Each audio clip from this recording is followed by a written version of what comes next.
Hello guys, welcome to my channel எஸ்என்டஸ் home cooking.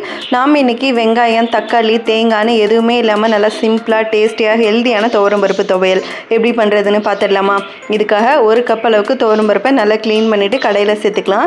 இப்போ medium R low ஃப்ளேமில் வச்சுட்டு அந்த பருப்பை நல்லா வறுத்துக்கோங்க. இந்த அளவுக்கு நல்லா வறுபடட்டும். அதுக்கப்புறமா காரத்துக்கு தேவையான அளவுக்கு காஞ்ச மிளகாய் சேர்த்துக்கலாம். நான் இன்றைக்கி 9 மிளகாய் சேர்த்துருக்கேன். இது கூடவே 5 பல் அளவுக்கு பூண்டு, ஒரு பெரிய நெல்லிக்காய் சைஸில் புளி சேர்த்துக்கலாம். இது கூட ஒரு கொத்த அளவுக்கு கருவேப்பிலை, 1 டீஸ்பூன் அளவுக்கு ஜீரகம் இதெல்லாமே சேர்த்துக்கோங்க. சேர்த்துனதுக்கப்புறமா இப்போ நல்லா லோ ஃப்ளேமில் வச்சுருங்க. இதையும் ஒரு 2லேருந்து 3 நிமிஷம் நல்லா வறுத்துக்கோங்க.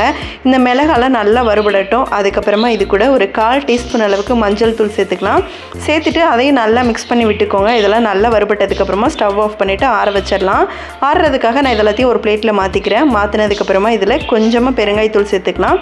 இது கூடவே 1 டீஸ்பூன் அளவுக்கு கல்லுப்பு சேர்த்துக்கலாம். சேர்த்துட்டு நல்லா ஆறுனதுக்கப்புறமா மிக்சர் ஜாருக்கு நான் ஊற்றிடலாம். தண்ணியெல்லாம் இப்போ எதுவுமே சேர்க்காமல் இந்த மாதிரி பவுட்ரு மாதிரி ஃபஸ்ட்டு அரைச்சி எடுத்துக்கோங்க. அதுக்கப்புறமா கொஞ்சம் கொஞ்சமாக தண்ணி சேர்த்து நல்லா துவையல் பக்குவத்துக்கு அரைச்சி எடுத்து வச்சுக்கோங்க. இப்போ தாளிச்சிடலாம். தாளிக்கிறதுக்காக ஒரு பாத்திரத்தில் கொஞ்சமாக எண்ணெய், கடுகு, தோல் உரிக்காத ஒரு 4 பல் அளவுக்கு பூண்டை 1-2 இடிச்சிட்டு சேர்த்துக்கோங்க. இது கூடவே கொஞ்சமாக கருவேப்பிலை இலை இதெல்லாமே சேர்த்துட்டு ரெடி பண்ணி வச்சுருக்க துவையலில் நம்ம இதை சேர்த்துக்கலாம். சேர்த்துட்டு எல்லாத்தையும் நல்லா கலந்து விட்டுக்கோங்க. சாப்பிடும்போது நல்லா சுட சுட சாதத்தை வச்சு இந்த துவையலை வச்சு மேலால் ஒரு 2 டீஸ்பூன் அளவுக்கு நெய் ஊற்றி நல்லா பிசைஞ்சு சாப்பிட்டோம் அப்படின்னா டேஸ்ட்டு சூப்பராக இருக்கும். உங்களுக்கும் பிடிக்கணும். ட்ரை பண்ணி பார்த்துட்டு எப்படி இருக்குன்னு கமெண்ட் பண்ணுங்கள். இந்த வீடியோ பிடிச்சிருந்தா மறக்காமல் இந்த வீடியோவை லைக் பண்ணிட்டு சப்ஸ்கிரைப் பண்ணிவிடுங்க. பாய்.